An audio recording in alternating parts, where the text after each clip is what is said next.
Coffee with commissioner.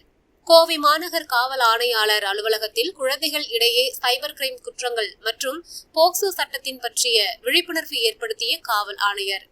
Kovai மாநகர் காவல் ஆணையர் அலுவலகத்தில் இன்று காபி வித் கமிஷனர் என்ற கலந்துரையாடல் நிகழ்ச்சி நடைபெற்றது. இதில் கோவை மசக்காளிபாளையம் பகுதியில் உள்ள கார்ப்பரேஷன் மிடில் ஸ்கூல் பள்ளியை சேர்ந்த மாணவ மாணவிகள் கலந்து கொண்டனர். மாநகர் காவல் ஆணையாளர் சரவண சுந்தர் மாணவர்களுடன் கலந்துரையாடினார். அப்போது சைபர் கிரைம் குற்றங்கள் மற்றும் போக்சோ சட்டத்தின் கீழ் குழந்தைகளுக்கு எதிரான பாலியல் வன்முறைகள் குறித்து மாணவர்களுக்கு விழிப்புணர்வு ஏற்படுத்தினார். சைபர் கிரைம் குற்றங்கள் பெருகி வரும் இந்த காலத்தில் மாணவர்கள் இணையத்தில் பாதுகாப்பாக பயன்படுத்துவது எப்படி என்பது குறித்தும், போக்சோ சட்டத்தின் கீழ் குழந்தைகளுக்கு எதிரான குற்றங்கள் மற்றும் அதன் தண்டனைகள் குறித்தும் விரிவாக எடுத்துரைத்தார். இந்த கலந்துரையாடல் மாணவர்களுக்கு மிகவும் பயனுள்ளதாக இருந்தது என்றும், இதுபோன்ற நிகழ்ச்சிகள் தொடர்ந்து நடத்தப்பட வேண்டும் என்றும் மாணவர்கள் தெரிவித்தனர். ரைட்ஸ்ல நமக்கு நிறைய இண்டிவிஜுவல் ரைட்ஸ், காமன் ரைட்ஸ் கொடுத்துருக்காங்க. அதோடு சேர்த்து நம்ம ஃபண்டமெண்டல் டியூட்டிஸ்ன்னு ஒன்று இருக்கு. அந்த டியூட்டிஸை நம்ம நிறைய பேர் மறந்துடும்.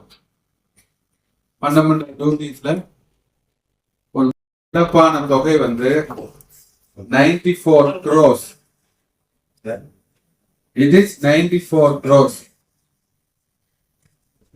வேரியஸ் வகையான சைபர் கிரைம்ல மக்கள் தங்களோட பணத்தை இழக்கிறாங்க. அதுக்கு பலவிதமான அவேர்னஸ் கொடுத்துருக்கோம். நீங்க பிராண்ட் அம்பாசிடர்ஸா இருக்கணும். எப்படி சேஃப்டி ரூல்ஸ்க்கு நீங்க பிராண்ட் அம்பாசிடர்ஸா இருக்கீங்களோ, அதே மாதிரி இந்த சைபர் கிரைமுக்கு அகெயின்ஸ்டாவும் பிராண்ட் அம்பாசிடர்ஸா இருக்கணும்.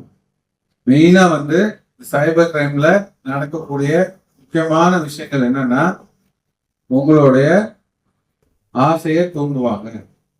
ஒரு படத்துல ஒரு காமிப்பாங்க, ஒருத்தனை ஏமாத்தணும்னா என்ன செய்யணும், அவனோட ஆசையை தூண்டணும் அப்படிங்கிறது தான் மெயின் கான்செப்ட்.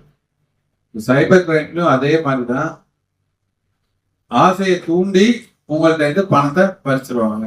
உங்களுக்கு இன்வெஸ்ட்மெண்ட் பண்ணி தரேன், இவ்வளவு 5 கோடி போட்டீங்கன்னா 10 கோடி தரேன் அப்படின்னு ஏமாத்துறது. இந்த மாதிரி பலவிதமான ஆசையை தூண்டுதலுக்கான வழிகள் சைபர் கிரைம்ல இருக்கு. ஸோ இதோட அவேர்னஸ் உங்களுக்கு இருக்கு. நீங்க ஃபியூச்சர் சிட்டிசன்ஸா வரும்போது உங்களுக்கு அதோட அவேர்னஸ் இருக்கு. அதோட இது உங்களுக்கு மட்டும் இல்ல, உங்களை சார்ந்தவங்க, உங்க பேரண்ட்ஸ், அங்கிள்ஸ், அக்கா, அண்ணா எல்லாத்துக்கும் காப்பாத்துறது ஒரு நம்பரா இருக்கு. ஸோ இது ஒருனா protection of child from sexual abuse, sexual offences ஆக்ட்னு ஒரு ஆக்ட் இருக்கு. ஸோ அது சம்மந்தமா உங்க ஸ்கூல்ல நிறைய அவேர்னஸ் கொடுத்துருப்பாங்க, உங்க டீச்சர்ஸ் கொடுத்துருப்பாங்க, பேரண்ட்ஸ் கொடுத்துருப்பாங்க. எதெல்லாம் அந்த அஃபென்ஸ் அப்படிங்கிறத உங்களுக்கு நிறைய டீட்டெயிலாக சொல்லியிருக்காங்களா? அதுல நீங்க உங்களோட பங்கு என்னன்னா, பயப்படக்கூடாது. எந்த விஷயத்துக்குமே என்ன செய்யக்கூடாது, பயப்படக்கூடாது. The entire country is with you.